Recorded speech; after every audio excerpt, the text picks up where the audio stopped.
So, మరి వాక్యం నిమిత్తమై మరి ప్రేరేపించబడిన వారు ప్రార్థించవలసిందిగా ప్రభు పేరిట మనవి చేస్తున్నాను.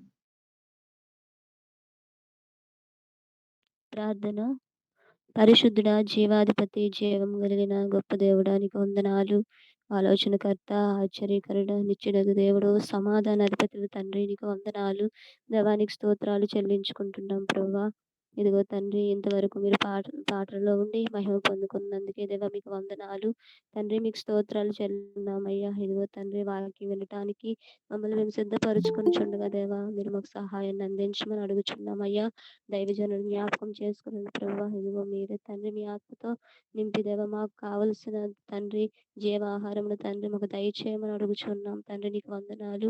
దేవా, మీకు స్తోత్రాలు చెల్లిస్తూ ఉన్నామయ్యా. ఆశ కలిగిన ప్రతి ప్రాణమును తండ్రి తృప్తిపరచమని అడుగుచున్నాం. తండ్రి, నీకు వందనాలు. దేవా, నీకు స్తోత్రాలు చెల్లిస్తూ ఉన్నాం ప్రభువా. మీరే తండ్రి ఆది నుండి అంతం వరకు దేవా, ఎటువంటి ఆటంకములు కలగకుండా దేవా, మీరే అధ్యక్షతను వహించి నడిపించమని యేసుక్రీస్తు నామములో ఈ చిన్న ప్రార్థనను అడిగి వేడుకొని పొందుకుని ఉన్నాము మా పరమ తండ్రి.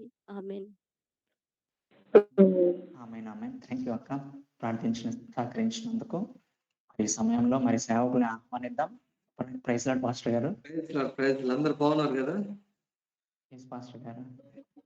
Praise Lord, praise Lord. అందరూ praise Lord. Praise the Lord pastor గారు. ప్రైజ్ ది లార్డ్ పాస్టర్ గారు. Praise Lord. చాలా సంతోషము. మరొకసారి ఈ రీతి మనం కలుసుకొని దేవుని స్తుతించటానికి, దేవుని ఆరాధించటానికి, దేవుని నామాన్ని గొప్ప చేయటానికి దేవుడు మనకిచ్చిన శ్రేష్టమైన సమయానికి దేవునికి కృతజ్ఞతాస్తుతులు చెల్లిస్తున్నాను. ఇంతవరకు కూడా పాటల ద్వారా దేవుని యొక్క ఘనమైన నామాన్ని స్తుతించాం, ఆరాధించాం. ఈ సమయంలో దేవుని యొక్క వాక్యాన్ని మనం చదువుకుని కొన్ని నిమిషాలు దేవుని యొక్క వాక్యాన్ని మనం ధ్యానిద్దాం. మరి గత వారంలో మనం నరకంలో ఎవరుంటారు, పరలోకంలో ఎవరు ఉండరు. నరకంలో ఉండేవారు ఎవరు, పరలోకంలో ఉండని వారెవరు, కొన్ని విషయాలు మనం నేర్చుకున్నాం. ఈరోజు కూడా అదే వాక్యాన్ని చదువుకుందాం. పరిశుద్ధ గ్రంథంలో నుండి ప్రకటన గ్రంథము 21వ అధ్యాయము 8వ వచనము చదవండి.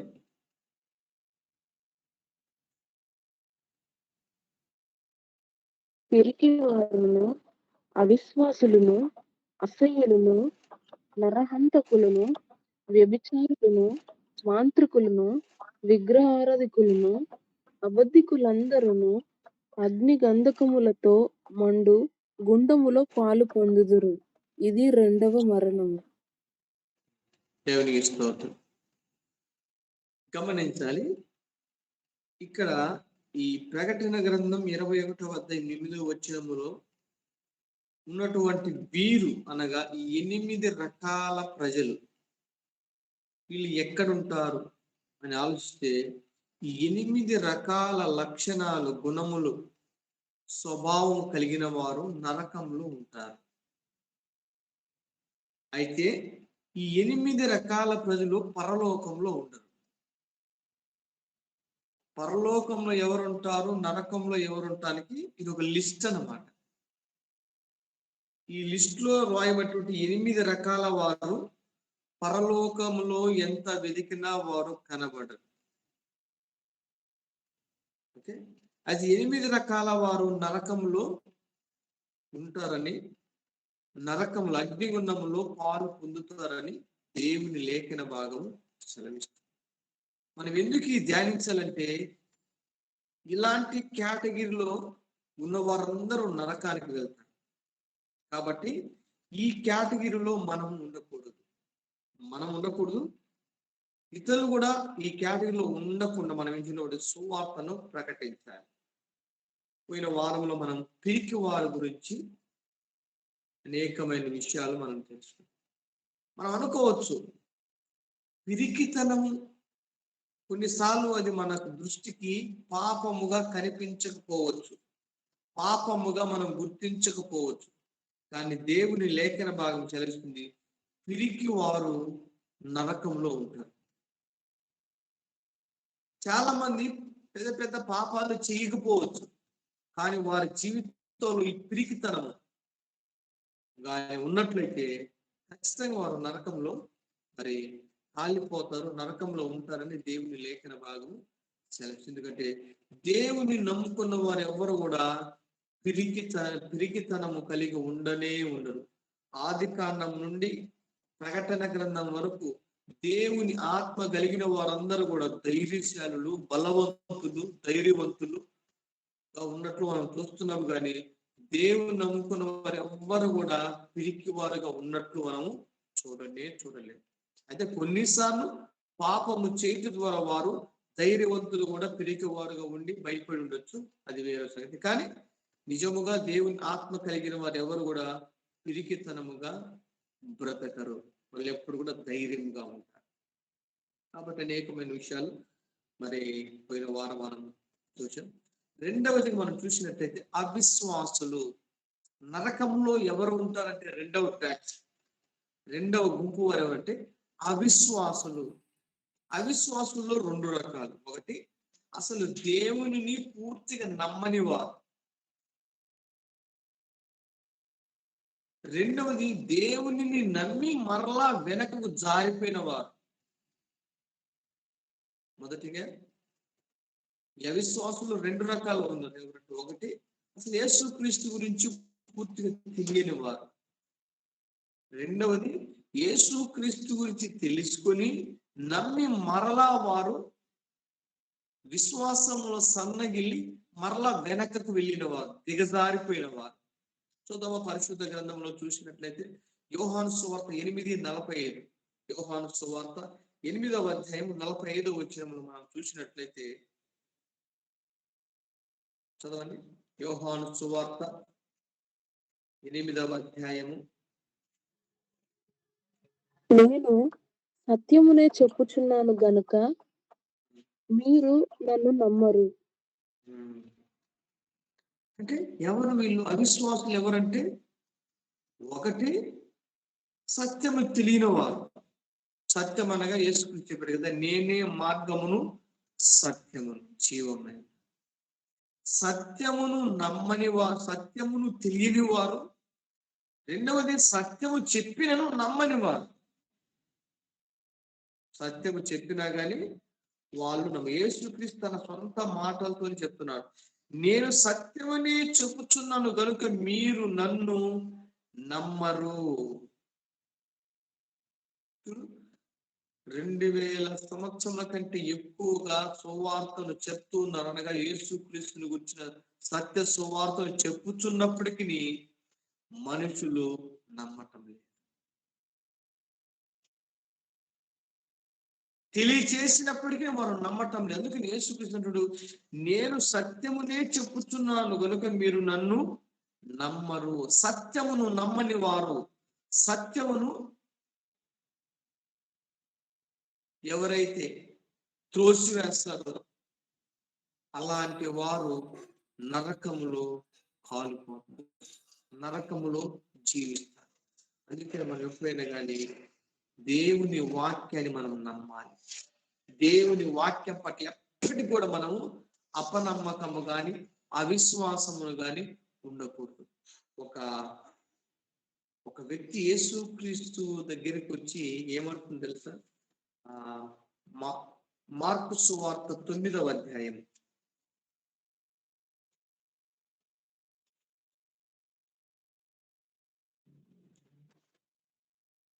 తొమ్మిదవ అధ్యాయము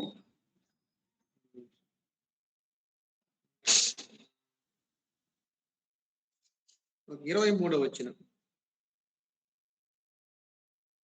9:23.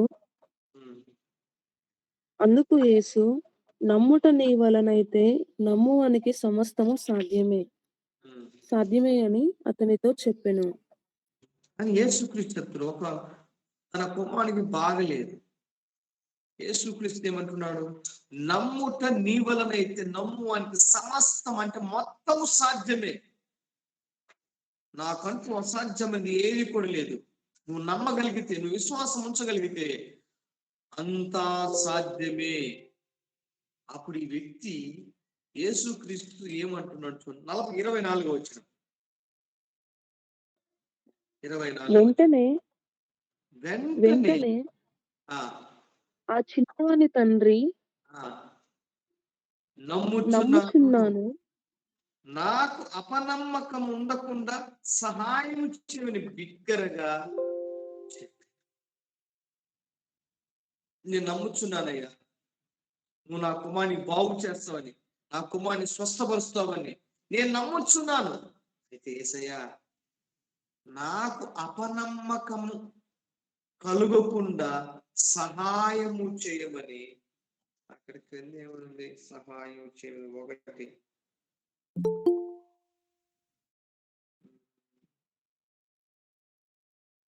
సహాయము చేయమని కింద కన్నీళ్లు విడిచి అని కూర్చోబడి ఉన్నది. అయ్యా, నాకు అపనమ్మకం కలగకుండా, నాలోనికి అవిశ్వాసం రాకుండా, నీ మాట మీద నమ్మకం ఉంచేటట్టు, నీ మాట మీద విశ్వాసం ఉంచినట్టు నాకు సహాయము చేయము. ఎందుకు? దేవుడు గాని ఒక మాట చెప్పినప్పుడు దానిని గాని మనం నమ్మకపోతే, విశ్వాసం ఉంచకపోతే, దాని వల్ల మన కార్యాలు జరగకపోవటమే కాక దాని ద్వారా నష్టము కూడా ఉంది. అందుకే ఇవి ఇట్టంటున్నాడు. వెంటనే ఆ చిన్నవాడు తండ్రి, నమ్ముచున్నాను, నేనైతే నమ్ముతున్నానయ్యా, నాకు అపనమ్మకము ఉండకుండా సహాయం చేయమని బిగ్గరగా చెప్పాను. అందుకనే మనం కొన్నిసార్లు మన జీవితంలోనికి దేవుని వాక్యం వినేటప్పుడు కొన్నిసార్లు ఇది అవుతుందా, కొన్నిసార్లు మన ఇతరులకు జరుగుద్దని మనం చెప్పగలుగుతాం, కానీ అది మన జీవితంలో జరుగుద్దని, అది మన జీవితంలో చేస్తారని మనం నమ్మం. ఎవరైనా బాధపడుతున్నారనుకో, భయపడుతున్నారనుకో, అధైర్యపడుతున్నారనుకో, వ్యాధితో ఉన్నారనుకో, మనం అవలీలా చెప్పగలుగుతాం, భయపడగా, అధైర్యపడవద్దు, దేవుడు నీకు సహాయం చేస్తాడు, దేవుడు నీకు మేలు చేస్తాడు, దేవుడు నిన్ను బాగు చేస్తాడు, దేవుడు నువ్వు అనుకునేది ఇస్తాడు అని మనం ఈజీగా వాళ్ళకి చెప్పగలుగుతాం. కానీ ఇతర విషయంలో దేవుని వాక్యం పని చేస్తుంది, దేవుడు సహాయం చేస్తాడన్న నమ్మకం మనకుంటుంది. కానీ కొన్నిసార్లు అదే సమస్య మనలో ఉన్నప్పుడు ఆ విషయంలో దేవుడు మనకు మేలు చేస్తాడని, నమ్మకం చేస్తాడని, సహాయం చేస్తాడని మనకు కొన్నిసార్లు దేవుని యొక్క వాక్యము మనం ఎలా చూస్తామంటే, దేవుని యొక్క వాక్యం ఇతర జీవితంలో చాలా బాగా పనిచేస్తుంది అన్న విశ్వాసం మనకుంటుంది. కానీ అదే మాట మన జీవితంలో జరుగుతుందని అంత నమ్మకం మనకు.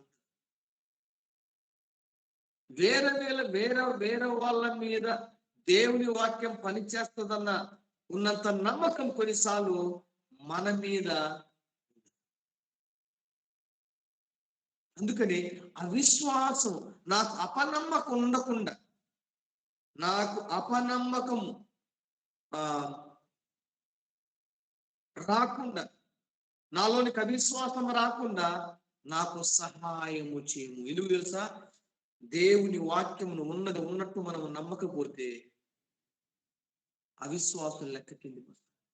అందుకే యేసుక్రీస్తు ఏమన్నాడు? చూసి నమ్మిన వారి కంటే చూడక నమ్మిన వారు.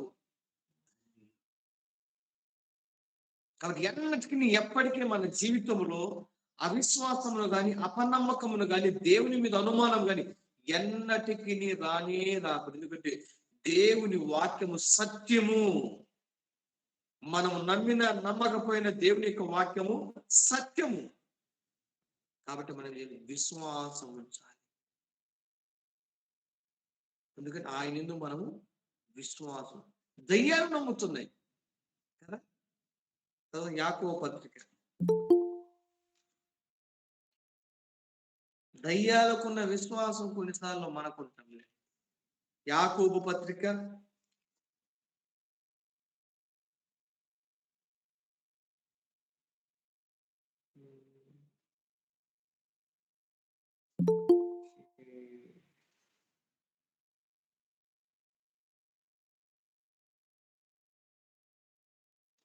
ఆ మాట తీసిన దయ్యములు కూడా నమ్మి వణుకుచున్నవి.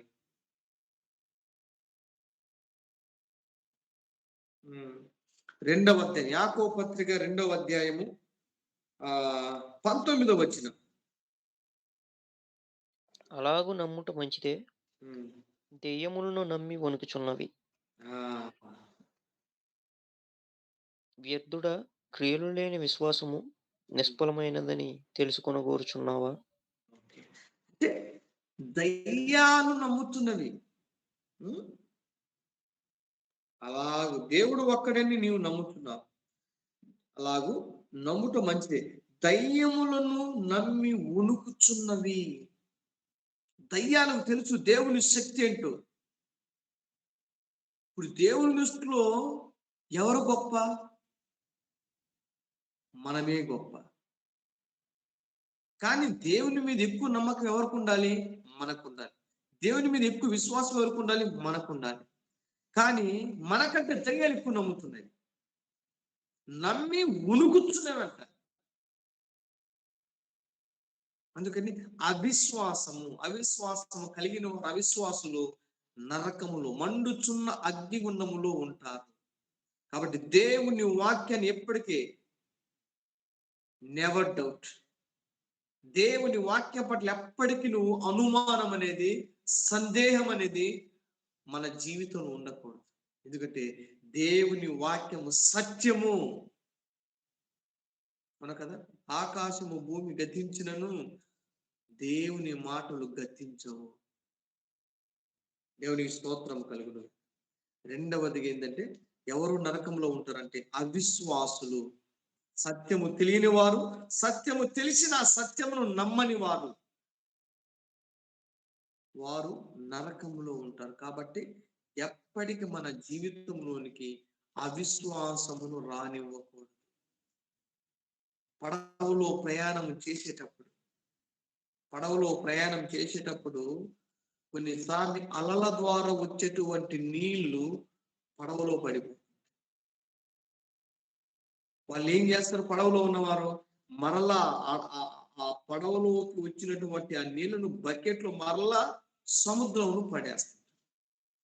ఈ లోకం అనే సముద్రములో మనము కూడా విశ్వాసం అనే యాత్రలో ప్రయాణిస్తున్న నీవు నేను కూడా ప్రయాణిస్తున్నప్పుడు లోకం అనే సముద్రములో ఉన్నటువంటి నీళ్లు పడవనేటువంటి మన జీవితంలోని పడుతూ ఉంటాయి. అలల ద్వారా, తుఫాను ద్వారా వెంటనే మనం ఏం చేయాలి? ఆ పడవలో ఉన్నవారు ఏ రీతిగా పడవలోకి వచ్చినటువంటి నీటిని బకెట్తో మరలా తీసి సముద్రంలో పడేస్తారో, ఈ లోకం అనే సముద్రములో మనం ప్రయాణిస్తుండగా మనలోనికి వచ్చినటువంటి అవిశ్వాసం మరలా మనం ఏం చేయాలి? తిరిగి లోకంలోని కలిసి, లేకపోతే ఏమైంది? ఆ పడవ మునిగిపోతుంది. కాబట్టి అవిశ్వాసం అనేది మన జీవితంలోనికి, అవిశ్వాసం అనేది మన హృదయంలోనికి వచ్చినప్పుడు మనము కూడా మునిగిపోయే ప్రమాదం ఉంటుంది. కాబట్టి మనం ఏం చేయాలి? ఏదన్నా అవిశ్వాసం మన జీవితంలోకి ఎంటర్ అయిందనుకో, వెంటనే దాన్ని బయటికి తీసివేయాలి. లేకపోతే ఏమవుతుందంటే ఆ అవిశ్వాసం మనల్ని నరకమునకు తీసుకువెళ్తుంది. ఇది రెండవది. కాబట్టి నరకంలో ఎవరు ఉంటారు? నంబర్ 1 పిరికివారు, రెండవది అవిశ్వాసులు, మూడవది చూస్తే అసహ్యులు.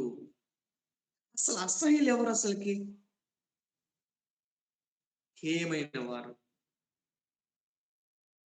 అసహ్యులు. చూద్దాం పరిశుద్ధ గ్రంథంలో నుండి ద్వితీయోపదేశకాండము 14:3. ద్వితీయోపదేశకాండము 14వ అధ్యాయము 3వ వచనం.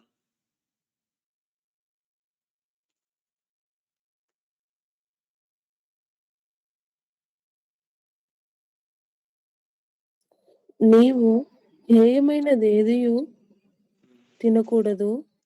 మీరు తినదగిన జంతువులు ఏమనగా చదవండి. ఎద్దు, 13వ వచనం.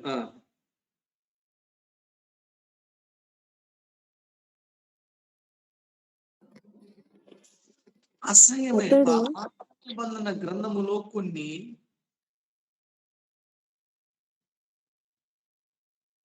అసహ్యమైనవి, హేయమైనవి, తినవలసినవి, తినకూడనివి కొన్ని విషయాలు పరిశుద్ధ గ్రంథములో దేవుడు రోషించినాడు. 4:3 చూసినట్లయితే, నీవు హేయమైనది ఏదియు తినకూడదు, మీరు తినదగిన జంతువులు ఏమనగాని ఇక్కడ అన్ని కూడా రాశారు. హేయమైనవి, అసహ్యమైనవి, తినకూడనివి మనము తినకూడదు. ఇప్పుడు నరమాంస భక్షకులు ఉన్నారు, వాళ్ళు మనుషులు కూడా తింటారు. కాబట్టి దేవుడు వద్దన్న వాటిని, దేవుడు తినొద్దన్న వాటిని, హేయమైన కొన్ని ఉన్నవి, వాటిని మనము తినకూడదు. అవి తింటే వారు ఏమైపోతారు. అదే రీతిగా చదవండి, 2వ రాజుల గ్రంథము 16:3. 2వ రాజుల గ్రంథము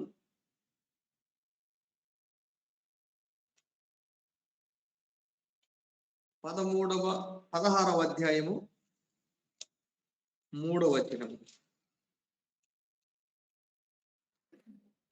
అతడు ఇశ్రాయేలీయుల ముందర నిలవకుండా యెహోవా వెళ్ళగొట్టిన జనులు చేసిన హేయమైన క్రియలు చేయుచు తన కుమారుణ్ణి అగ్నిగుండమున దాటించెను. కొన్నిటిని దేవుడు హేయమైన వాటిగా చెప్పినప్పుడు, హేయమైన వాటిని మనం తినకూడదు. రెండవది హేయమైన క్రియలు. అతడు ఇశ్రాయేలీయుల ముందర నిలువకుండా యెహోవా వెళ్ళగొట్టిన జనులు చేసిన హేయమైన క్రియలు చేయొచ్చు తన కుమారుని అగ్నిగుండమును దాటించెను. హేయమైన వాటిని తినకూడదు, హేయమైన క్రియలు మనము చేయకూడదు. హేయమైన వాటిని తిన్నప్పుడు హేయమైన కార్యాలు చేసినప్పుడు వారు ఎలా ఉంటారు? అసహ్యులుగా ఉండిపోతారు. అసహ్యమైన వాటిని తినకూడదు, అసహ్యమైన క్రియలు కూడా మనము చేయకూడదు. ఎంత అసహ్యమైన కార్యం ఎలా చేశాను, ఎందుకు నువ్వు ఇంత అసహ్యంగా నువ్వు బ్రతుకుతున్నావు? అదే రీతిగా మీకా 6:10, మీకా గ్రంథము 6వ అధ్యాయం 10వ వచనము.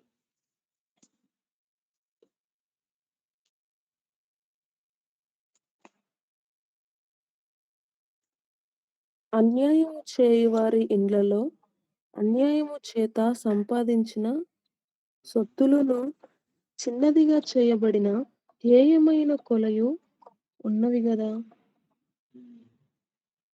కాబట్టి హేయమైనవి ఎవరు? హేయమైన కార్యాలు, హేయమైన పనులు, హేయమైన వాటిని తినేవారు. వీళ్ళంటే వీళ్ళెవరంటే వీళ్ళందరూ కూడా అసహ్యులు, అసహ్యమైన వాటిని తినేవారు, అసహ్యమైనటువంటి కార్యాలు చేసేవారు, అసహ్యమైనటువంటి తమ గృహాల్లో పెట్టుకునేవారు. వీరు అసహ్యులుగా దేవుని యొక్క లేఖన భాగం సెలవిస్తుంది. కాబట్టి ఇలాంటి హేయమైన కార్యాలు చేయవారు దేవుని దృష్టికి అసహ్యులు. ఎందుకంటే అసహ్యమైన చేస్తున్నారు, అసహ్యమైన తింటున్నారు, అసహ్యమైన వాటిని వారి యొక్క గృహంలో పెట్టుకుంటున్నారు. అన్యాయం చేయవారి ఇళ్లలో అన్యాయం చేత సంపాదించిన సొత్తులను చిన్నదిగా చేయబడి హేయమైన కొలయు ఉన్నవి కదా. కాబట్టి అసహ్యులు నరకములు ఉంటారు. కాబట్టి మనం అసహ్యులుగా ఉండకుండా ఉండాలంటే అసహ్యమైనటువంటి కార్యాలు, అసహ్యమైనటువంటి పనులు, మరి హేయమైన వాటిని మనము చేయకూడదు, అలాంటి వాటిలో పాలు పొందకూడదు. ఎందుకంటే ఈ చేయవారందరూ కూడా నరకములో, అగ్నిగుండములో కాలిపోతారని దేవుని లేఖన భాగము సెలవిస్తుంది. తర్వాత 4వదిగా నరకములో ఎవరు ఉంటారంటే, 4వదిగా నరహంతకులు.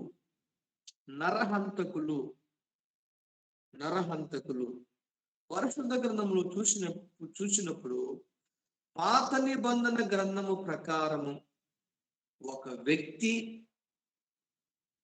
మరొక వ్యక్తిని చంపినప్పుడు అతడు నరహంతకునిగా బైబిల్ చెప్తుంది.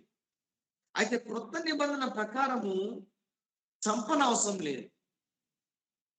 పాత నిబంధన గ్రంథములో ఒక వ్యక్తిని చంపినప్పుడు మాత్రమే ఆ వ్యక్తి నరహంతకుడుగా గుర్తించబడుతున్నాడు. కానీ క్రొత్త నిబంధన గ్రంథములో చంపన అవసరం లేదు. తన సహోదరుని మీద కోపపడువాడు నరహంతకుడు.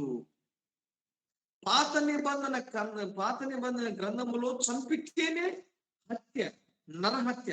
కానీ కొత్త నిబంధనలో చంపన అవసరం లేదు. తన సహోదరుని మీద కోపపడువాడు నరహంతకుడు. కాబట్టి క్రొత్త నిబంధనకు పాత నిబంధనకు చాలా వ్యత్యాసం చూడగలుగుతాం. చదవండి మత్తయి సువార్త.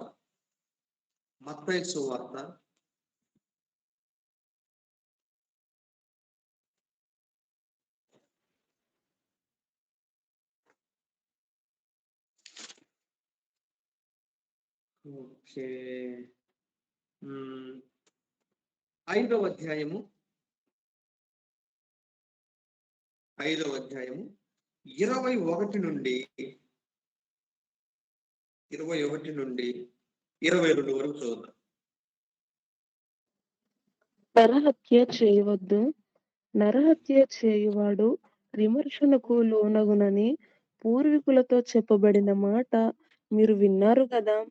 నేను మీతో చెప్పునదేమనగా, తన సహోదరుని మీద కోపపడు ప్రతివాడు విమర్శకు లోనగును. తన సహోదరుని చూచి వ్యర్థుడా అని చెప్పువాడు మహాసభకు లోనగును. ద్రోహి అని చెప్పువాడు నరకాగ్నికి లోనగును.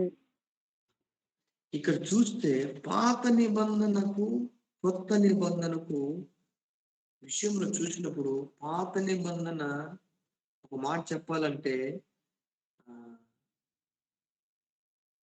ఏదన్నా కార్యము చేసినప్పుడు అది పాపముగా, తప్పుగా దేవుడు దాన్ని గుర్తిస్తాడు. కానీ కొత్త నిబంధనకు వచ్చేసరికి ఎలా ఉందంటే చాలా సీరియస్ అయింది. ఇక చంపాల అవసరం లేదు, హాని చేయని అవసరం లేదు. ఆ థాట్ వస్తే చాలు, ఒక మాట అంటే చాలు, అది దేవుని దృష్టిలో హత్యగా పరిగణించబడుతుంది.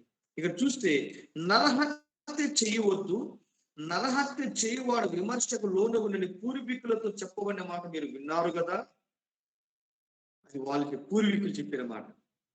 నేను మీతో చెప్పునిదేమనగా, పూర్వీకులు ఏం చెప్పారు? నరహత్య చేయవద్దు, నరహత్య చేయవాడు విమర్శకు లోనగునని పూర్వీకులతో చెప్పని మాట మీరు విన్నారు కదా. నేను మీతో చెప్పునదేమనగా, వాళ్ళేమో అట్లా చెప్పారు నరహత్య చేయదని. అది నేను చెప్తున్నాను ఏమని? తన సహోదరుని మీద కోపపడు ప్రతివాడు విమర్శకు లోనగును. పాత నిబంధన ప్రకారం ఒక వ్యక్తి ప్రాణము తీస్తే నరహత్య. కొత్త నిబంధన ప్రకారము ఒక వ్యక్తి ప్రాణము తీరవసరం లేదు, మాట పలికితే. ఏమని?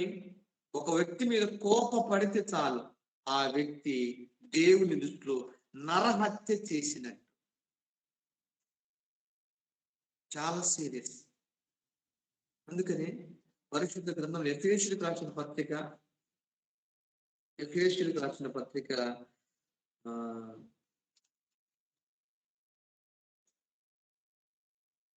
4వ అధ్యాయము. ఈ రెండు వచ్చినాన్ని ఎప్పుడు మర్చిపోకూడదు. ఇది లింక్ వచ్చిన ఎఫెసీయులకు రాసిన పత్రిక 4వ అధ్యాయము 26వ వచనం, 27, 25, 27.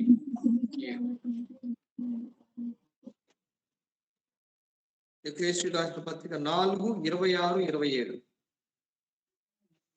కోపపడుడి గాని పాపము చేయకుడి. సూర్యుడు అస్తమించు వరకు మీ కోపము నిలిచి ఉండకూడదు. అపవాదికి చోటియ్యకుడి. ఇప్పుడు చూసినట్లయితే ఈ రెండు వచనాలు మనము గమనిస్తే ఇక్కడ ఏమంటున్నాడు? తన సహోదరుని మీద కోపపడు ప్రతివాడు విమర్శకు లోనగును. యోహాను పత్రికలో కూడా ఉంటది, కోపపడు వాడు నరహంతకుడు అని.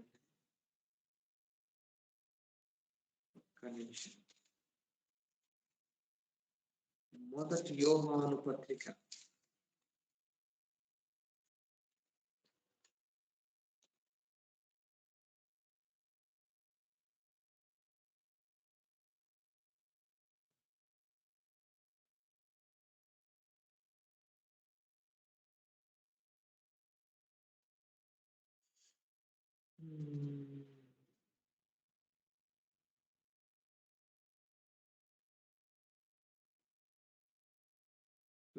మొదటి యోహాను పత్రిక 3వ అధ్యాయము 15వ వచనం.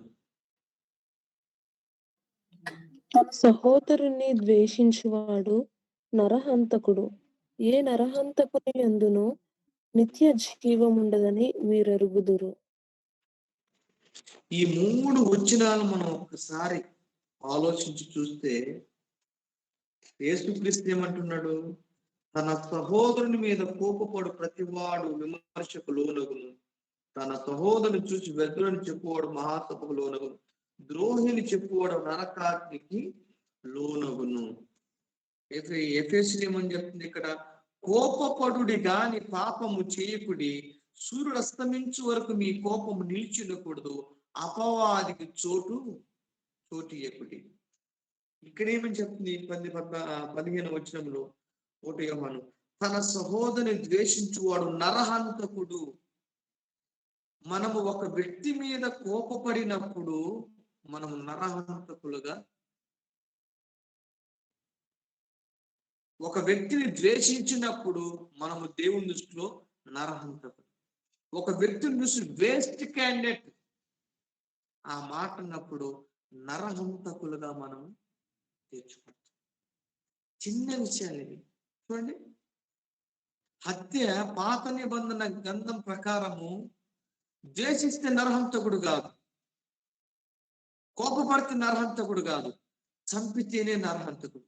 కానీ కొత్త నిబంధన ప్రకారము ఒక వ్యక్తి నరహంతకుడుగా ఎలా తీర్చబడుతున్నాడు? నంబర్ 1 ఇక్కడేముంది? కోపపడుట వలన ఒక వ్యక్తి నరహంతకుడుగా తీర్చబడుతుంది. ద్వేషించుట వలన ఒక వ్యక్తి నరహంతకుడుగా తీర్చబడుతుంది. ద్రోహి అనుట ద్వారా నరహంతకుడుగా. కాబట్టి ఈ విషయాలు మనం జ్ఞాపకం ఉంచుకోవాలి, ఎందుకంటే ఇది చిన్న విషయాలే. పాత నిబంధన కాలంలో ఒక వ్యక్తి నరహంతకుడు కావటానికి కత్తితోనో గొడ్డలతోనో కర్రతోనో ఏదో ఒకటి ద్వారా చంపుడు ద్వారా నరహంతకుడుగా. ఇప్పుడు మన కత్తులు గొడ్డలు అన్నీ అవసరం, 4 ఒక్కటి చాలు. 4 కూడా కత్తి. ఇక్కడ మనం విషయాలు గమనించాలి. 3 రకాల మరణాలు. 3 రకాల మరణాలు. మన మాట ఒక వ్యక్తిని 3 రకాలుగా చంపేస్తుంది. నంబర్ 1 మానసికంగా చంపేస్తుంది. మానసికంగా చంపేస్తుంది. ఒక్క మాట మరొక వ్యక్తిని అనినప్పుడు మానసికంగా ఆ వ్యక్తిని చంపేస్తుంది. శరీరానికి గాయము కనిపించకపోవచ్చు, శరీరానికి హాని చేయకపోవచ్చు, ఎందుకంటే నాలుక శరీరానికి మామూలుగా గాయం చేయలేదు. కానీ ఈ నాలుక మనిషి యొక్క మనసును పొడవగలదు. అందుకని కత్తిపోటు వంటి మాటలు పలుకువారనుంది. కొన్నిసార్లు మన నాలుకతో ఎదుటి వ్యక్తికి ఎలా ఉందంటే కత్తితో పొడిచినట్లు. అందుకే చూడండి, కొంతమంది మాట్లాడితే మనకు నొప్పి వస్తుంది, కొంతమంది మాట్లాడితే మనకు బాధ వేస్తుంది. చూడు, ముళ్ళు గుచ్చుకుందనుకో నొప్పికి బాధ వేస్తుంది, ఏదైనా దెబ్బ తగిలిందనుకో మనకు బాధ వేస్తుంది. కానీ కొన్నిసార్లు మనం మాట్లాడే మాటను బట్టి ఎదుటి వ్యక్తికి బాధ కలిగిస్తుంది. కారణం, మన మాట ఆ వ్యక్తి కత్తిగా కూర్చుంటుంది. కత్తిపోటు వంటి మాటలు. కాబట్టి మనం ఏం మాట్లాడుతున్నామో జాగ్రత్తగా మాట్లాడాలి. కొన్నిసార్లు మన నాలుగు ఇతరులకు కత్తిలాగా పనిచేసి వారి మనస్సును పొడిచేస్తుంది. ఎక్కువగా భార్య భర్తల విషయంలో ఇలాంటి సంఘటనలు జరుగుతుంటాయి. కొంతమంది భార్యలు భర్త అనే మాటలు ద్వారా మనసు ఏమైపోద్ది? కొన్నిసార్లు భార్య భర్తను కూడా పొడుస్తుంది. ఎలా? మాటలు చేస్తారు. వాళ్ళు కత్తులు వాడరు, మా కత్తి పోటు లాంటి మాటలు. కాబట్టి ఇక్కడ గమనించాలి. నెంబర్ 1, ఒక వ్యక్తి 3 రకాల ఎదుటి వ్యక్తి హాని చేస్తారు. ఒకటి, నెంబర్ 1, మానసిక హత్య. మానసిక హత్య ఎలా? మాటలతో. తన మనసును మాటలతో పొడిచేవాడు నరహంతకుడే. అందుకే కొన్నిసార్లు మనం ఏం మాట్లాడుతున్నాం, ఎదుటి వారికి క్షేమాభివృద్ధి కలుగుటకే మనం మాట్లాడాలి. అంతేగాని ఎదుటి వ్యక్తి మనసును బాధ పెట్టేంతగా, ఎదుటి వ్యక్తి మనసును కృంగలేసే విధంగా మనం ఎప్పుడు కూడా మాట్లాడకూడదు. ఎందుకంటే మన ఎదుటి వ్యక్తి మనసును దాన్ని గాయపరిచినట్లయితే మనము దేవుని దృష్టిలో నరహంతకులుగా తీర్చబడతాం.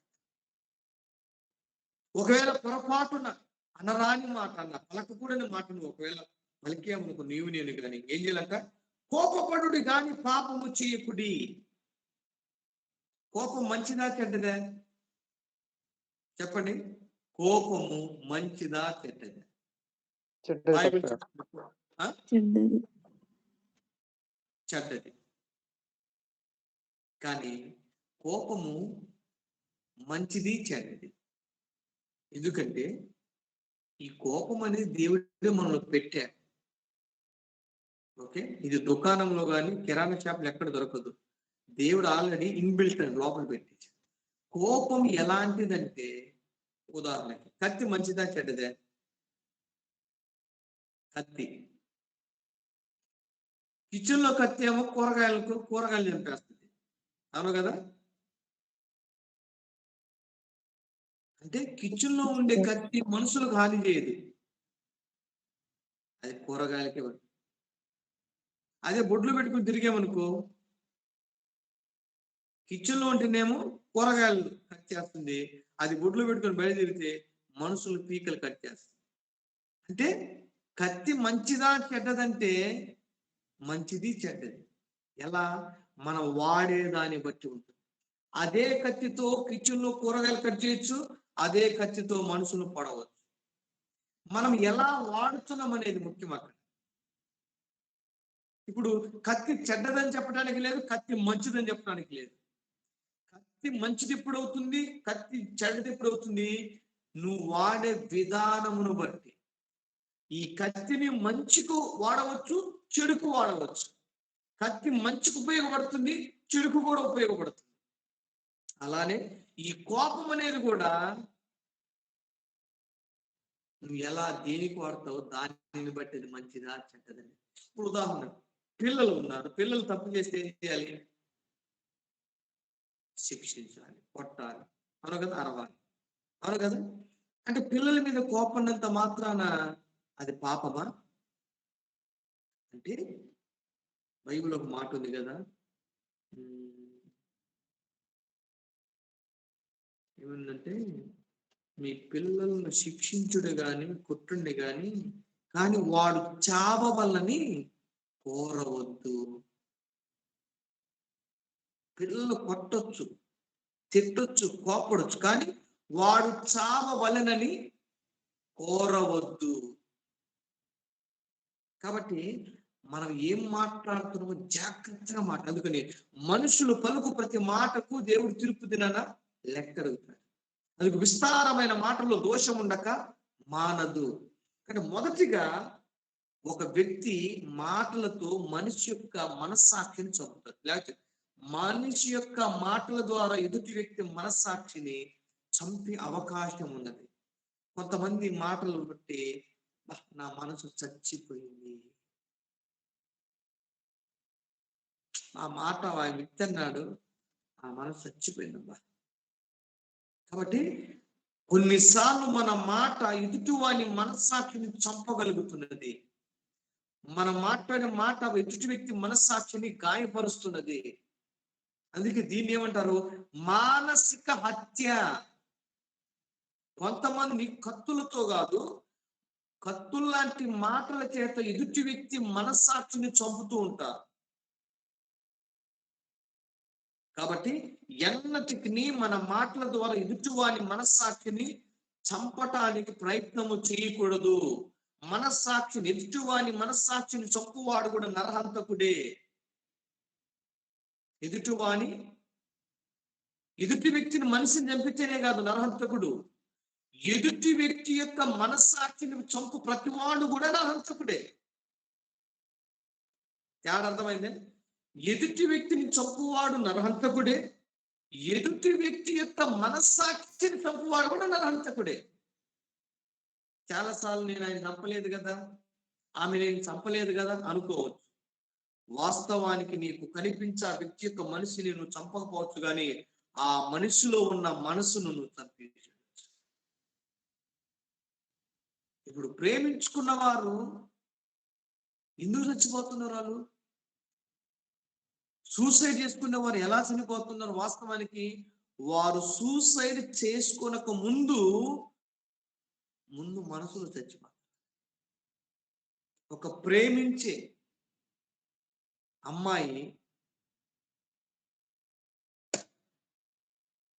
తాను ప్రేమించిన అబ్బాయిని కానీ చేసుకోకుండా నేను ఇంకొక వ్యక్తిని చేసుకుంటాను అన్నదనుకో, ఉదాహరణకి ఏమిపోతుంది? ఆ అమ్మాయి యొక్క మనసు చచ్చిపోతుంది. లేకపోతే డ్యాన్స్ చేస్తుందా?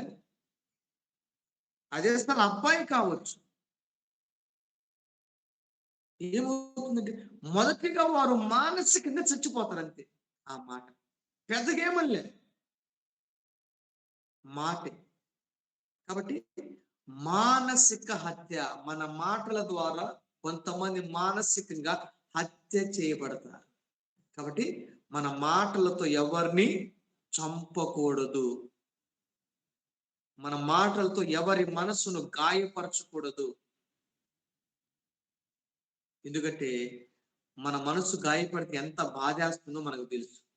అలాంటప్పుడు ఎదుటి వ్యక్తి కూడా మనసు గాయపడితే అంతే బాధేస్తుంది.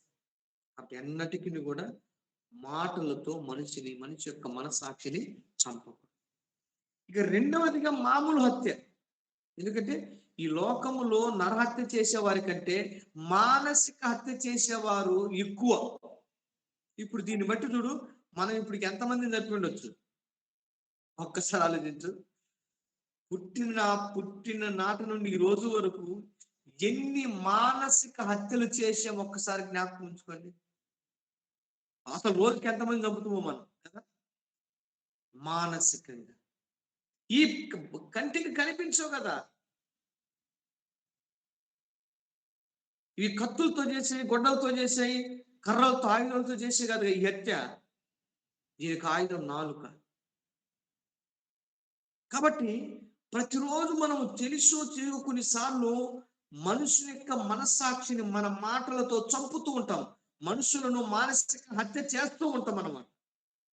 కాబట్టి జాగ్రత్తగా మనం మాట్లాడే ముందు 2 సార్లు ఆలోచించి మాట్లాడాలని. కాబట్టి నరహంతకులు నరకములో కాలిపోతారు. ఎవరయ్యా నరహంతకులు అంటే? మొదటిగా ఎదుటి వ్యక్తి యొక్క మనస్సాక్షిని చంపేవారు, ఎదుటి వ్యక్తి మనస్సాక్షులను గాయపరిచేవారు నరహంతకులు. మొదటిగా మనసు. కాబట్టి ఇది కొన్నిసార్లు తెలిసి కొన్నిసార్లు తెలియక జరుగుతూ ఉంది. కాబట్టి అయినను కూడా మనం ఏం చేయాలి? ఒకవేళ మాటతో ఎవరన్నా బాధ పెట్టుంటే వెంటనే క్షమాపణ. వెంటనే దానికి ఏంటి సొల్యూషన్, ఏంటి రెమెడీ ఏంటంటే, సారీ నీ మాట దయచేసి నన్ను క్షమించు. నువ్వు ఆ మాట చెప్పనంత వరకు ఆ వ్యక్తి మనస్సాక్షి, ఆ వ్యక్తి యొక్క మనస్సాక్షి లేకపోతే మనసు చచ్చిపోయిన స్థితిలో ఉంటుంది. మరలా ఆ వ్యక్తి మానసికంగా బ్రతకాలంటే నువ్వు క్షమాపణ అనే మందు పూయాలి. అంతవరకు చూడండి, ఎవరైనా ఒక మాట నేను అన్నారనుకో, నీ మనసు చచ్చిపోతుంది. అది మరలా చనిపోయిన ఆ మనస్సు మరలా బ్రతకాలంటే ఏం చేయాలి తెలుసా? ఎన్ని మందులు పోసినా బాగుంది. అది ఏ వ్యక్తి అయితే నీ మనసును చంపాడో ఆ వ్యక్తి వచ్చి తప్పు అయిపోయింది, నన్ను క్షమించు అని ఒకసారి అన్నాడు అనుకో, ఆ వ్యక్తి యొక్క మనసు మరలా బ్రతుకుతుంది. ఇప్పుడు కొన్ని జీవులు, కొన్ని చిన్న జంతువులు నీళ్ళు కొట్టకలాడుతూ ఉంటాయి. కొన్నిసార్లు మనం ఏం చేస్తామంటే కోళ్ళు కానీ, కుక్కలు కానీ, ఏదైనా చిన్నవి ఇలా ఊరక తమాషా కొడతాం. అలా కొట్టగానే గిరగిరగిర తిరిగి కింద పడిపోతాం. మనకి ఎప్పుడు బాధ వస్తుంది. అప్పుడు మనం ఏం చేస్తాం తెలుసా? కర్ర తీసుకుని మళ్ళీ కొట్టం.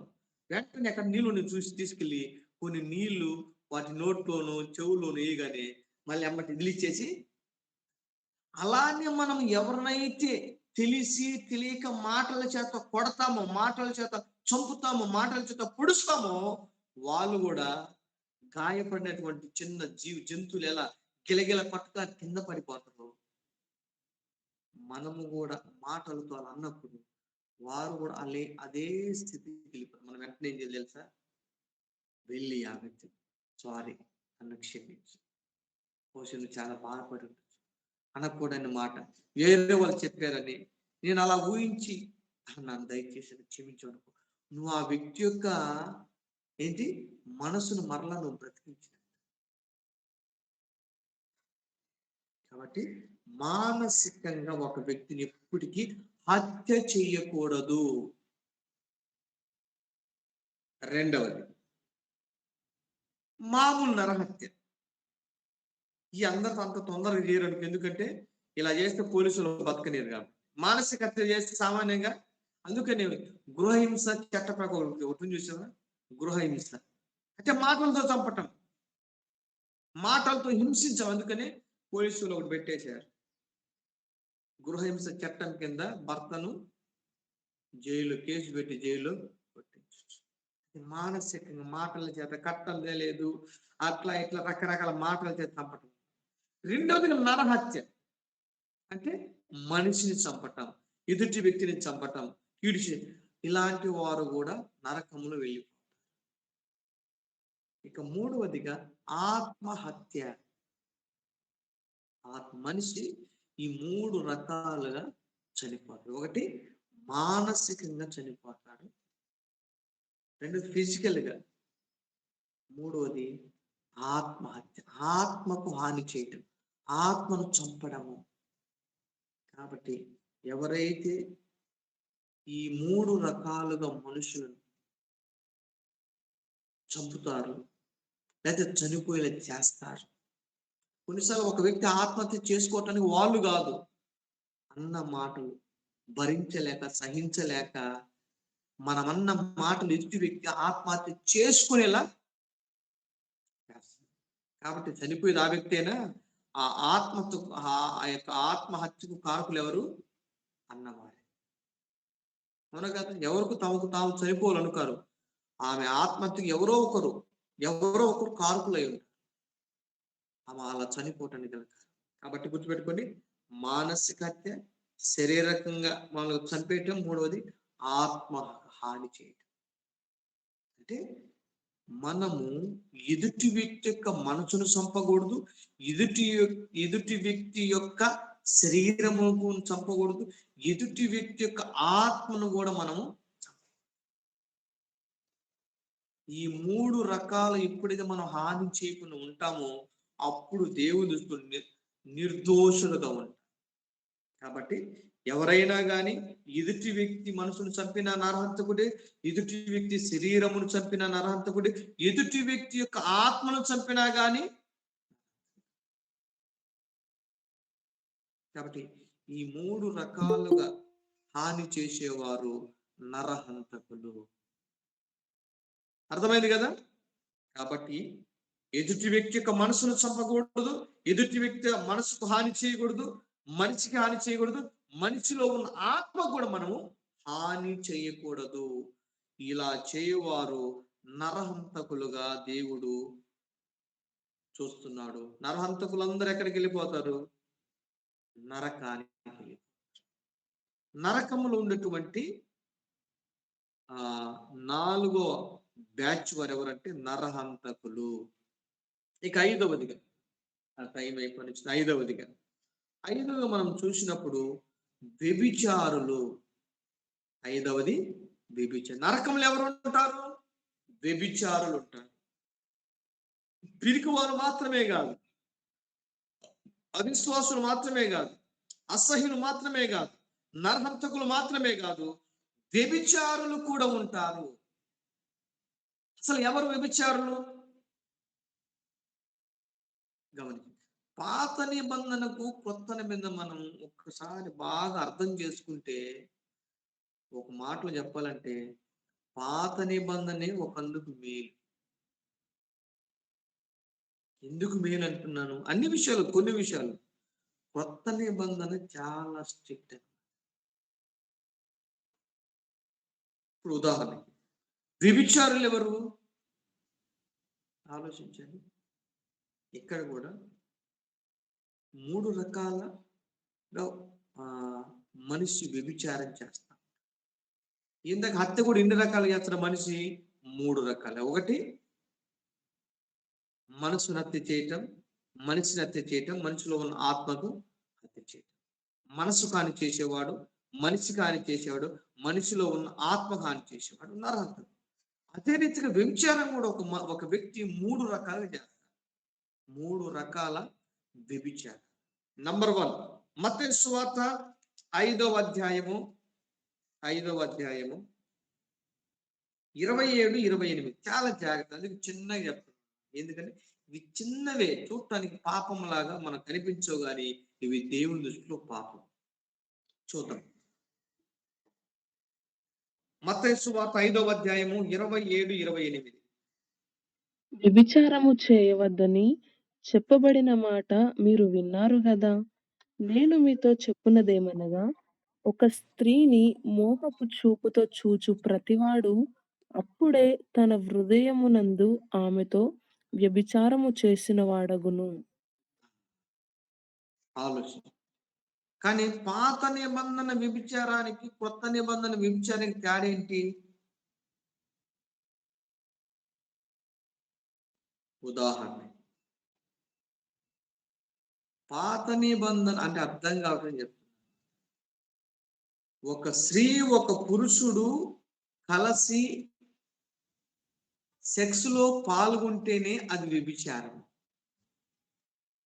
కానీ క్రొత్త నిబంధన ప్రకారము ఇద్దరు వ్యక్తులు కలవన అవసరం లేదు. తలంపు పాస్టర్ గారు. అర్థమవుతుంది కదా? పాత నిబంధన గ్రంథములో క్రియ రూపముగా ఏదైనా చేస్తేనే అది పాపముగా ఎంచబడింది. కానీ కొత్త నిబంధనలో మనం పని చేయని అవసరం లేదు. ఏమన్నది? వ్యభిచారము చేయవద్దని చెప్పబడిన మాట మీరు విన్నారు కదా. నేను మీతో చెప్పున్నదేమనగా, ఒక స్త్రీని మోహపు చూపుతో చూచు ప్రతివాడు అప్పుడే తన హృదయమందు ఆమెతో వ్యభిచారము చేసిన వాడగును. ఆలోచించండి. నంబర్ 1 ఆలోచన ద్వారా వ్యభిచారం. ఆలోచన, మోహపు చూపు చూచు ప్రతివాడు వ్యభిచారం చేస్తాడు. ఇప్పుడు చూడండి, ఇంతకు ముందు ఆలోచన పాపం కాదు. అంటే ఒక వ్యక్తి చెడుగా ఒక వ్యక్తి గురించి ఆలోచిస్తే అది కనపడదు కాబట్టి, అది ఎవరికి తెలియదు కాబట్టి అది పాపం కాకపోవచ్చు. కానీ ఇక్కడ మోహపు చూపు. పాత నిబంధన ప్రకారం వ్యభిచారం చేసిన వారు ఏం చేయాలి? రాళ్లతో కొట్టి చంపాలి. అందుకని యేసుక్రీస్తు దగ్గరికి ఒక స్త్రీని పట్టుకొస్తారు. బోధకుడా, ఈమె వ్యభిచారం చేయొచ్చును మేము పట్టుకుంటివి, కాబట్టి మా మోషే ధర్మశాస్త్ర ప్రకారం ఏమైనా ఏం చేయాలి? వ్యభిచారం చేసిన వారిని రాళ్లతో కొట్టి చంపాలి. మరి నీ తీర్పు ఏంటి? కానీ క్రొత్త నిబంధన ప్రకారం అయితే ఆలోచించండి, వ్యభిచార కార్యములో పాల్గొన అవసరం లేదు. మనస్సు, మోహపు చూపే వ్యభిచారం.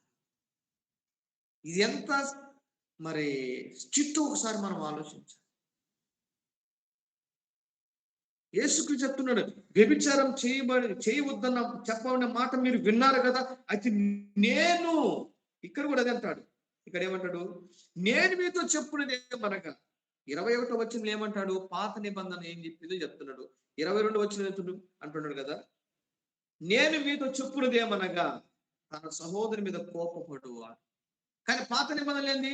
నరహత్య చేయవద్దు, నరహత్య చేయవద్దు, విమర్శకులు లోనగండి, పూర్వీకులు చెప్పబడిన మాట మీరు విన్నారు కదా. ఇక్కడేమంటున్నాడు 27లో, వ్యభిచారము చేయవద్దని చెప్పబడిన మాట మీరు విన్నారు కదా అని చెప్తూ, నేను మీతో చెప్పున్నది ఏమనగా, మీ మోసే ఎలా చెప్పాడు, మోసే ధర్మశాస్త్రం ఎలా చెప్పింది, అయితే నేను చెప్పే మాట వినండి.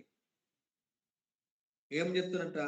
ఒక స్త్రీని మోహపు చూపుతూ చూచు ప్రతివాడు అప్పుడే తన హృదయం ముందు ఆమెతో వ్యభిచారము చేసిన వాడగును.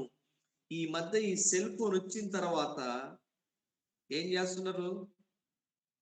చాలా మంది యవనస్తులు సెల్ ఫోన్లో, మొబైల్లో ప్రోనోగ్రఫీ, చూడరాని దృశ్యాలు చూసి పాపము చేస్తుంది. ఈరోజు ఎందుకు చిన్న పిల్లల మీద అత్యాచారాలు జరుగుతున్నవి? ఈ సెల్ ఫోన్ లో వారు చూసినటువంటి చూడరాని దృశ్యాలు చూసి వాళ్ళలో కామపు వాంఛ, కోరికలు పెరిగి వాటిని కంట్రోల్ చేసుకోలేక చిన్న పిల్లల మీద దాడి చేసి చిన్న పిల్లలతో ఏం చేస్తారు? చంపేస్తారు. ఈరోజు ఎక్కువ శాతం మనుషుల యొక్క మనసులు చెడిపోవడానికి గల కారణం ఈ సెల్ ఫోన్ వచ్చిన తర్వాత వాడు చూడరాని దృశ్యాలని చూసి ఏం చేస్తున్నారు? వారి మనసు మొత్తం పాడే. ఈరోజు అంటే నేను పాస్టర్గా చెప్తున్నాను, యవనస్తులకే కాదు, పెళ్ళైన వాళ్ళకు కూడా ఈ సమస్య ఎక్కువైపోయింది. సెల్ ఫోన్ రాకముందు భార్యాభర్తలకు మంచి ప్రేమ సంబంధాలు ఉన్నాయి. అంటే మీరు యవనస్తులు కాబట్టి ముందే చెప్తున్నా మీకు, ఇది ఒక సలహా కూడా. చాలా మంది యవనస్తులు ఉన్నారు కదా, పెళ్ళైన వారు కూడా ఉండొచ్చు, ఇద్దరికి చెప్తున్నారు. నంబర్ 1, మొదటి యవ్వనస్తులు, వివాహం అయిన తర్వాత నీవు నీ భార్యతో సుఖించాలి, సంతోషించాలి, మంచిగా ఉండాలంటే సెల్ ఫోన్ లో కొన్ని దృశ్యాలను చూడొద్దు. కొన్ని పాడు విషయాలకు నువ్వు దూరంగా ఉంటే చాలా మంచిది. ఏటి పాస్టర్ గారు అనొచ్చు, నేను ఈ మేలుకోలు చెప్తున్నాను ఒక అన్నగా, ఒక సేవకునిగా. వివాహానికి ముందుగాని మీరు ఓకే సెల్ ఫోన్లో ఉన్నటువంటి ఆ ఫోనోగ్రఫీ అవన్నీ కానీ చూస్తే వివాహానికి ముందే ఏమైపోతుందంటే మీ మనసు కరప్ట్ అయిపోయి వివాహమైన తర్వాత మీరు మీ భార్యలను సంతోష పెట్టలేరు. మీ భార్యల మీకు తృప్తి ఉండదు, ప్రేమ ఉండదు. ఎందుకంటే ఈ ఫోనోగ్రాఫ్ ఏం చేస్తుందంటే నీ మైండ్ని మొత్తం కరప్ట్ చేసేస్తుంది. అప్పుడు నువ్వేదో తాత్కాలికంగా భర్తగా ఉండగలుగుతావు, కానీ అసలైనటువంటి నిజమైన ప్రేమ, ఆప్యాయత అనేది నీ భార్య మీద నీకు ఉండదు. నేను పాస్టర్ కదా, కొన్ని గృహాలకు వెళ్తే భార్యలకి సాక్షి చెప్తున్నా. అసలు ఈరోజు చెప్పాలని లేవు, కానీ మనసులో దేవుడు ఎందుకు ప్రేరేపిస్తున్నారు? భార్య భర్తలకు ఎందుకు వస్తుంది గొడవ? అంటే మీరు ధన్యులు, మీరు వివాహం కాకముందు ఈ విషయాలు తెలుసుకుంటున్నారు కాబట్టి మీరు ధన్యులు. రోజు కొట్టుకుంటున్నారు వాళ్ళు. కొట్టుకున్నప్పుడు నాకు ఫోన్ చేస్తారు, కొట్టుకున్నప్పుడు విడాకులు తీసుకుందామని నాకు ఫోన్ చేస్తారు. పోయి అడిగితే స్త్రీలు కొంతమంది ఉందని చెప్పరు కదా, చెప్పే విషయాలు కాదు. నేను చాలా ఫన్లీ ఉంటాను ఆడలతో కానీ మగలతో కానీ. కొన్ని విషయాలు లాంటి విషయాలు చెప్పరు వాళ్ళు. సమస్య ఒకటి, లోపల ఉండే సమస్య ఒకటి, బయటికి చెప్పే సమస్య ఒకటి. లోపల సమస్య చెప్పరు కానీ బయట సమస్య చెప్తారు వాళ్ళు. ఇప్పుడు ఉదాహరణకి ఫోన్ చేసి, భార్య ఫోన్ చేసి, విశ్వాస్ ఫోన్ చేసి, పాస్టర్ గారు నా భర్త కొట్టాడంటాడు. పోయేసరికి ఎందుకు కొట్టావంటే మాట లేదు, ఇది లేదండి. ఆమెను అడిగి 1-2 సార్లు అడిగి చెప్పలేదు. రాత్రంతా నా పక్కలో పడుకుంటాడు కానీ నాతో సమయం గడపడు, సెల్ ఫోన్తో సమయం గడపడు. అంటే ఈ మాటలు మీకు కొన్నిసార్లు వినటానికి అసహ్యంగా ఉండవచ్చు. ఈరోజు కుటుంబాలు నాశనం పతనము కావటానికి గల కారణాల్లో ఒక కారణం చెప్తాను. ఆమె ఏమన్నా తెలుసా పాస్టర్ గారు, రాత్రంతా నన్ను ఎందుకు చేసుకుంటే పెళ్ళి, ఈయన నన్ను చేసుకున్నాడా శిల్పును చేసుకున్నాడా? ఏమైందమ్మంటే నిన్నే చేసుకున్నాడు కదంటే, మరి నాతో చేసుకున్నాడు రాత్రి నా పక్కలో పండుకుని నాతో నాతో సంతోషించొచ్చు కదా. రాత్రంతా సెల్ ఫోన్ చూస్తూ ఉంటాడు కానీ నన్ను పట్టించుకోడు. ఆలోచించు. కారణం, ఈరోజు భార్య మీద ఉండవలసిన ప్రేమ, భార్య మీద ఉండవలసిన మమకారం సెల్ ఫోన్ దొంగిలించేసి. ఈరోజు చాలా మంది భర్తలు భార్యతో సంతోషించే దానికంటే కూడా సెల్ ఫోన్తో సంతోషిస్తారు. భార్యను ప్రేమించే దానికంటే కూడా సెల్ ఫోన్ ఎక్కువ ప్రేమిస్తారు. యవనస్తులారా, నేను మీకు ముందుగానే చెప్తున్నాను, వివాహమైన తర్వాత మీ జీవితం మంచిగా ఉండాలంటే ఇలాంటి వాటికి దూరంగా. ఒకవేళ ఇప్పటికి పాస్టర్ గారు టైం అయిపోయింది, నువ్వు ఆలస్యంగా చెప్పావు అనుకో, డోంట్ వర్రీ, ఈ రోజుతో దాన్ని బంద్ చేసేసి. ఇవి నేను స్ట్రాంగ్ చెప్తున్నా. నీ వివాహము పరలోకములు ఏదైనా జరిగిన పరిశుద్ధమైన వివాహం వల్ల ఉండాలంటే ఇలాంటి కార్యాలకు నువ్వు ఎంత దూరంగా ఉంటే అంత మంచి. మీరు పాస్టర్ గారు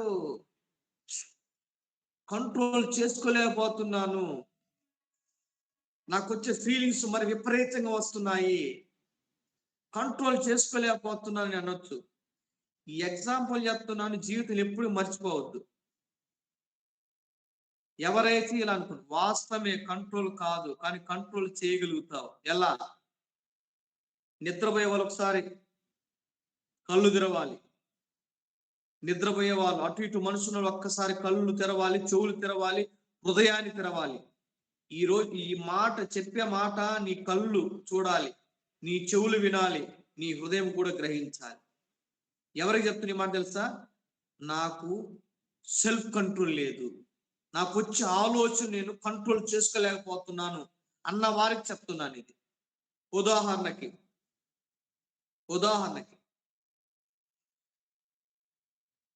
హైదరాబాద్ నుండి, బహుశా మీది అందరిది విజయవాడ అనుకోండి, హైదరాబాద్ నుండి విజయవాడ బయలుదేరి వస్తున్నారు. సరే, ఎన్నిందులే, అది మరీ ఎక్కువ అయిపోయింది. ఇప్పుడు మీరు హైదరాబాద్ నుండి మీ ఇంటికి వెళ్తున్నారు. ఓకే, హైదరాబాద్ నుండి ఆకలితో బయలుదేరారు. ట్రైన్లో ఏం తినలే, ట్రైన్లో ఏం దొరకలే, ట్రైన్లో ఏం తినాలనిపించలేదు. కానీ ట్రైన్ దిగ్గానే విపరీతమైన ఆకలి.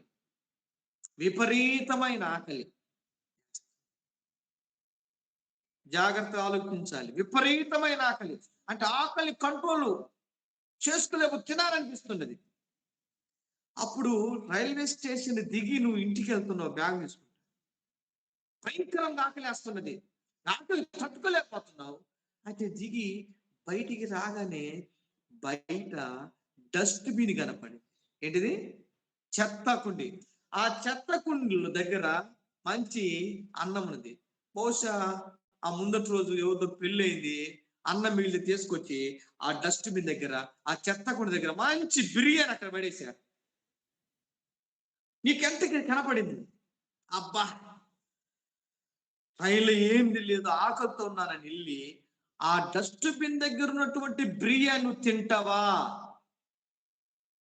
ఇప్పుడు కొంచెం మీరు అన్మ్యూట్ చేయండి.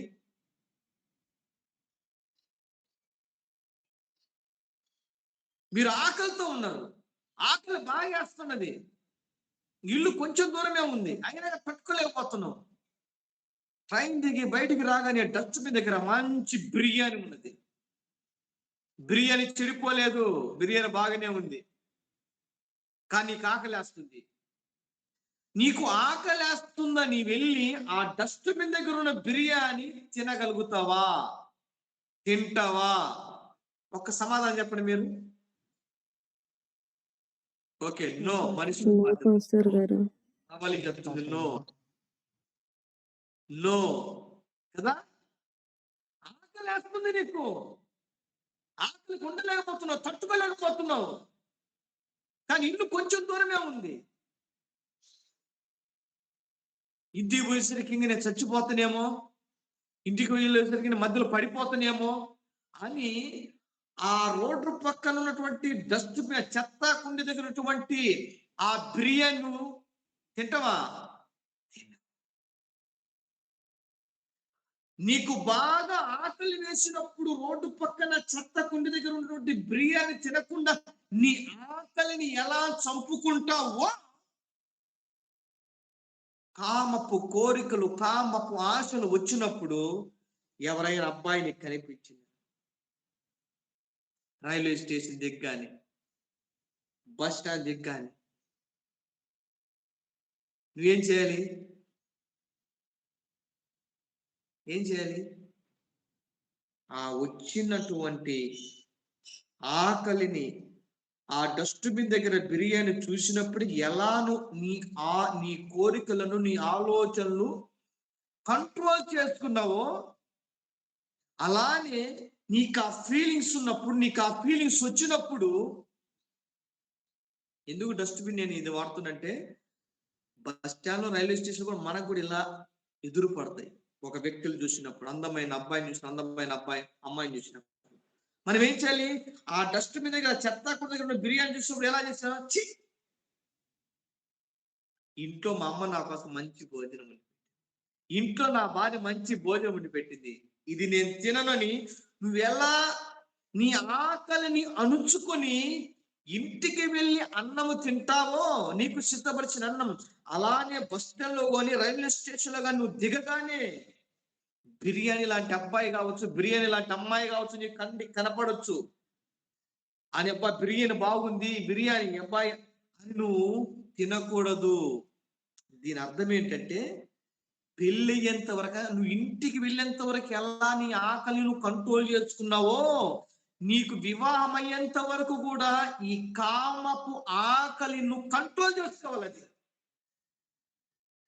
ఎంతమందికి అర్థమైంది? నేను ఆకలి ఉండదని నేను చెప్పటం లేదు, ఆకలి ఉంటది. ఆకలితో ఉన్న నువ్వు బిర్యానీ చూసినప్పుడు తిన్నావా? తినలేదు.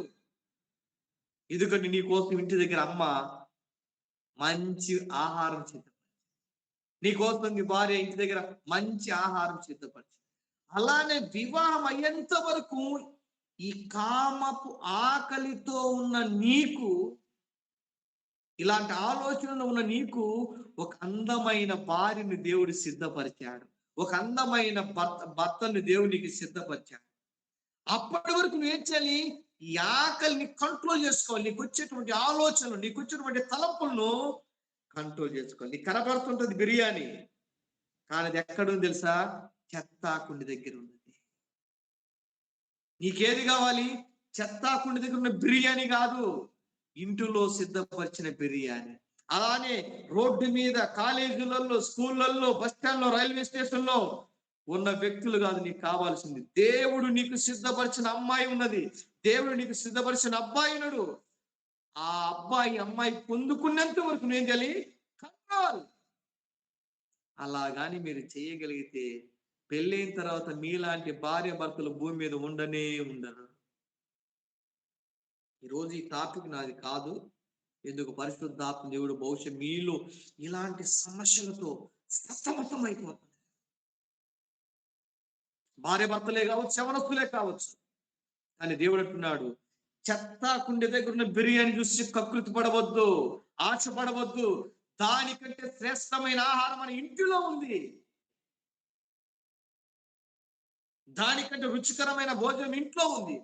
అలానే దేవుడు నీ కోసం బిర్యానీ లాంటి అబ్బాయి అంటే, ఇది అర్థం కావడానికి పదాలు వాడుతున్నాను. దేవుడు నీ కోసం సిద్ధపరిచాడు. కాబట్టి రోడ్డు మీద కనిపించేటువంటి వాటిని నువ్వు తినొద్దు, ఆశించొద్దు. దేవుడు నీకు సిద్ధపరిచిన వ్యక్తి ఉన్నాడు, నీ కోసం తయారు చేసే వ్యక్తి ఉన్నాడు, నీ కోసం సిద్ధపరిచిన భార్య ఉంది. వాళ్ళ కోసం నువ్వు వెయిటింగ్ చేయి. దేవుడికి స్తోత్రం కలుగు. ఈసారి వీలుంటే యవ్వనస్తుల కొడుకులో కొంచెం ఎందుకు ఇందులో పెద్దలు కూడా ఉంది కాబట్టి యూత్ మీటింగ్ లో ఈసారి దేవుని చిత్తమైతే యవ్వనస్తుల గురించి మనం కాబట్టి వ్యభిచారం కూడా 3 రకాలు చేస్తారు. నెంబర్ 1 ఆలోచన. మళ్ళీ ఒకసారి చదువునాను. మత్తయి సువార్త 27:28, 5వ అధ్యాయం 27-28.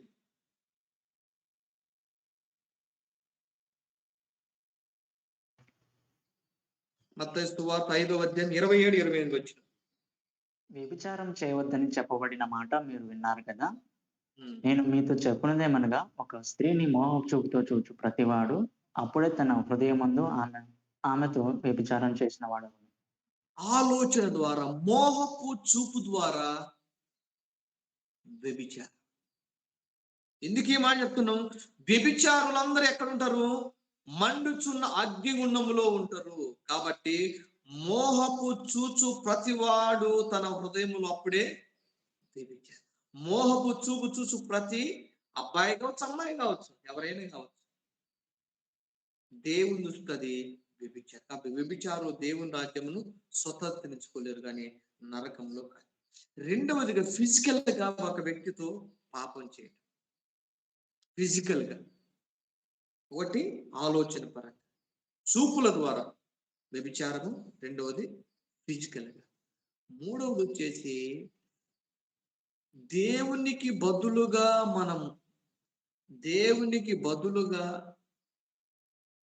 నిజమైన దేవునికి బదులుగా ఒకవేళ మనం విగ్రహారాధన చేసినా కానీ అది ఆత్మీయ వ్యభిచారం కిందకి. కాబట్టి మనిషి 3 రకాలుగా వ్యభిచారం చేస్తారు.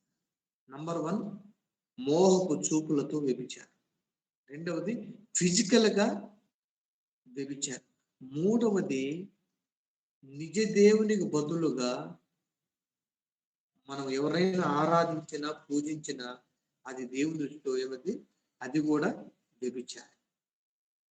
కాబట్టి ఈ 3 వ్యభిచారాలకు మనం దూరంగా ఉంటాం. దేవుని కంటే ఎక్కువ దేనిని ప్రేమించి అది కూడా వ్యభిచారమే. దేవుని కంటే ఎక్కువ మనం దేనిని ప్రేమించకూడదు. కాబట్టి ఈరోజు 5వ చెప్పిన వ్యభిచారం. టైం అయిపోయింది కదా. దేవుని చిత్తం అయితే వచ్చేవారు మిగిలినటువంటి 3 మనము. కాబట్టి ఒక్క నిమిషం మనము తలలో ఉంచి ఒక్క నిమిషం మన జీవితాన్ని ఒక్కసారి మనము పరిశీలించుకుంటాం. మన జీవితం మనమే స్కానింగ్ చేద్దాం. ఎందుకంటే కొన్నిసార్లు మనం వేరే వాళ్ళు స్కానింగ్ తీస్తే ఇష్టపడము. కాబట్టి మనం స్కానింగ్ చేద్దాం. కంప్యూటర్లో కానీ సెల్ఫోన్లో కానీ కొన్ని పర్సనల్ ఫైల్స్ ఉంటాయి అన్నమాట. వేరే వాళ్ళు తీసుకున్న మామూలు ఫైల్ చూసి ఆ పర్సనల్ ఫైల్స్ ఎందుకంటే పాస్వర్డ్ పెట్టేస్తారు. కాబట్టి ఆ పాస్వర్డ్ పక్కన వాళ్ళు తెలియదుగా మనకు తెలుసు. ఈ రోజు ప్రతి పాస్వర్డ్ యేసు నామములో ఉండకూడదు. రహస్యం అనేది ఏది ఉండకూడదు. దేవుడికి స్తోత్రం కలుగును గాక. మన రహస్యం ఏంటంటే పరిశుద్ధతే మన రహస్యం. ఏంటి మన రహస్యం? పరిశుద్ధత. అదొక్కటే రహస్యం. ఏది కూడా, ఏ విషయం కూడా మనం రహస్యంగా ఉండదు. కాబట్టి ఒక్క నిమిషం మనం మనలో గురించి చిన్న ప్రారంభం. ఈరోజు 3 విషయాలు చెప్పి, ఒకటి అసహ్యులు. ఎవరై అసహ్యులు?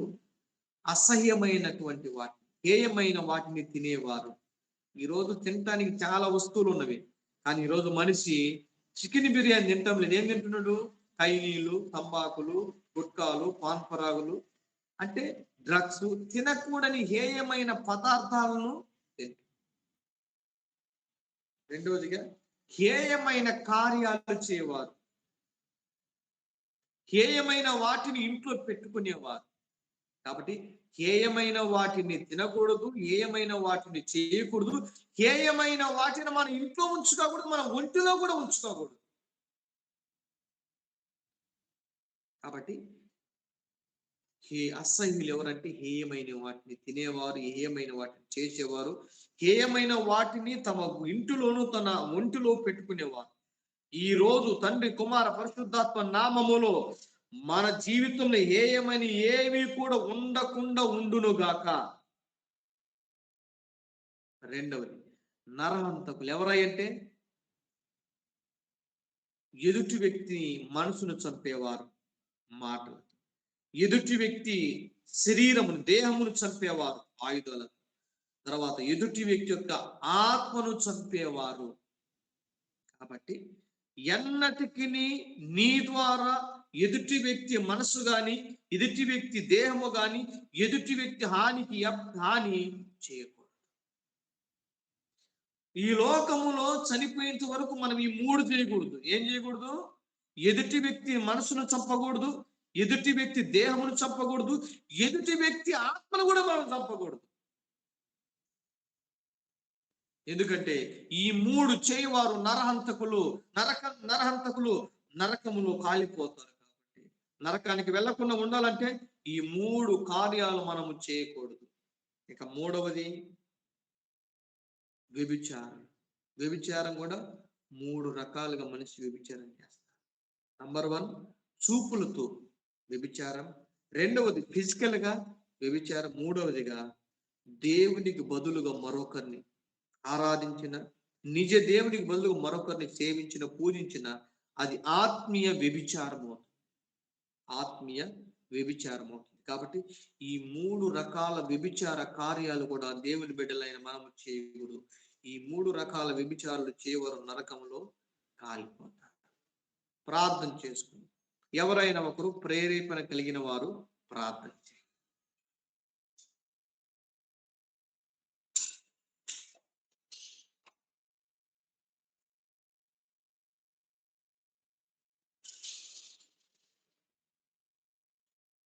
ఎవరు లేరా? ప్రేమగల తండ్రి, నీకే వందనాలు, స్తుతులు, స్తోత్రాలు తెలియజేస్తున్నామయ్యా. ఈ ఉదయకాల సమయంలో నాయన మరొక 3 విషయాలు నీ వాక్య భాగం నుండి ధ్యానించడానికి తెచ్చిన కృపకై నీకు వందనాలు. నిజమే ప్రభా, ఇదిగో నరకంలో ఉండేవారు, పరలోకంలో ఉండని వారు 8 రకాల ప్రజలను గురించి అద్భుత రీతి మీ పరిశుద్ధ గ్రంథంలో లెక్కించినందుకు నీకు వందనాలు. ఈ దినము నాయన అసహ్యులు, హేయమైన కార్యాలు చేయవారు, ఏమైన వాటిని తినేవారు, ఏమైనా వాటిని దాచిపెట్టుకునేవారు, అదే రీతిగా నాయన ఇదిగో నరహంతకులు, చూపుల ద్వారా హత్య, ఇదిగో మానసిక హత్య, ఇదిగో శారీరక హత్య, ఆత్మహత్య ఇదిగో చేయవారి గురించి, అదే విధంగా 3 రకాల వ్యభిచారాల గురించి, ఒకటి నాయన ఇది చూపులతో వ్యభిచారం నాయన, రెండవదిగా ఫిజికల్ వ్యభిచారం, మూడవదిగా విగ్రహారాధనటువంటి వ్యభిచారం. ఈ కార్యములు చేవరు నరకములో కాలిపోతారని మీ లేఖన భాగం యేసు నామములో నాయన ఈ పాపాలన్నిటికీ మేము దూరంగా ఉండి పవిత్రముగా మా జీవితాలు మేము నీ సన్నిధిలో నాయన కాపాడుకున్నట్టుకు మీరే కృప దయచేయమని ప్రార్థిస్తున్నామయ్యా. ఈ మీటింగ్ లో పాల్గొన్న ప్రతి ఒక్క వ్యక్తిని మీరు దీవించండి, ఆశీర్వదించమని ప్రార్థిస్తున్నామయ్యా. ఎందుకంటే నాయన ఈ నరకానికి వెళ్ళే వారి జాబితాలు మేము ఉండకుండా పరలోకములు ఉన్నటువంటి జాబితా నాయన లిస్టులు మేము ఉండటం మీరే కృప దయచేయమని ప్రార్థిస్తున్నాం. ఉదయకాల సమయంలో విత్తమని వాక్యం వినిన వారి జీవితంలో 30దంతులుగా, 60దంతులుగా, 100అంతలుగా మీరు ఫలింప చేయమని ప్రార్థిస్తూ ఈ వాక్యం మీరు దీవించి ఆశీర్వించమని యేసయ్య పరిశుద్ధ నామమున ప్రార్థించడిగి వేడుకుంటున్నాము తండ్రి. ఆమేన్. మన తండ్రి అయిన దేవుని ప్రేమయు, ఆయన కుమారుడైనటువంటి యేసుక్రీస్తుకు కృపయు, పరిశుద్ధాత్మ యొక్క అన్యోన్య సహవాసము, సమాధానం మనకును లోకములో ఉన్న సకల పరిశుద్ధులకు సదాకాలము తోడైముడి నడిపించును గాక. Amen. May God bless you. ఆమేన్.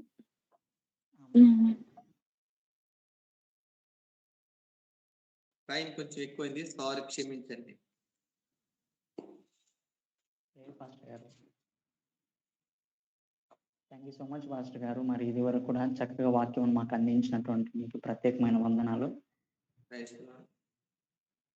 మరి ఇది వరకు కూడా మరి చక్కటి వాక్యం మనం అందరం కూడా విన్నాం కదండి. సో విన్నటువంటి వాక్యం బట్టి మరి మీకు ప్రభు మీతో మాట్లాడినటువంటి విషయం బట్టి దయచేసి ఎవరైనా ఒకరు మీ యొక్క ఫీడ్బ్యాక్ తెలియజేయవలసిందిగా ప్రభు పేరిట మనం చేస్తున్నాం.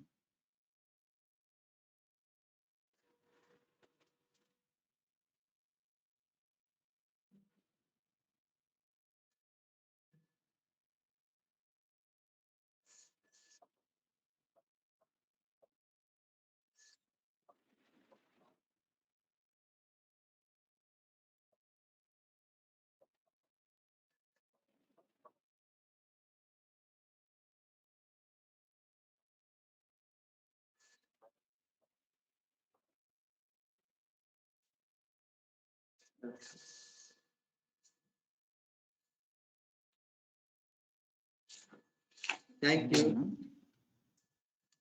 పాస్టర్ గారు చాలా విషయాలు మాకు కొన్ని అన్నోన్ థింగ్స్ అయితే మేము విన్నాం పాస్టర్ గారు. సో కొన్ని ప్రాక్టికల్ గా మాకు తెలియజేశారు. Thank you so much. మరొకరు ఎవరైనా ఉన్నారండి మీ ఫీడ్బ్యాక్ తెలియజేసేవారు ఉంటే దయచేసి తెలియజేయండి.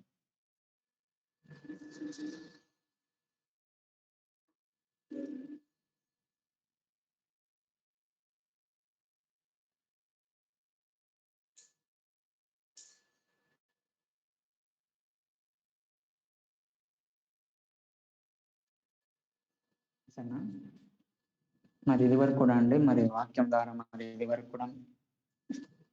మనం చాలా విషయాలు తెలుసుకున్నాము. మరి ఇంత సమయాన్ని వెచ్చించి ప్రభు సన్నిధిలో వాక్యం వింటుంటే మీ అందరికీ కూడా ప్రత్యేకమైన వందనాలు.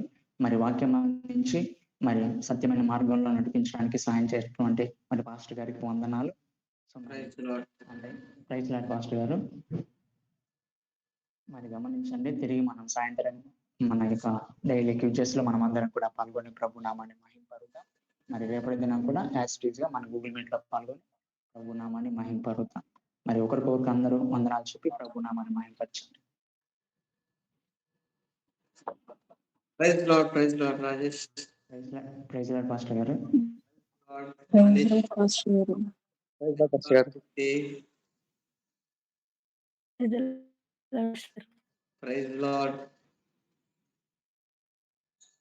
ప్రైజ్ లార్డ్ సునీత రాణి.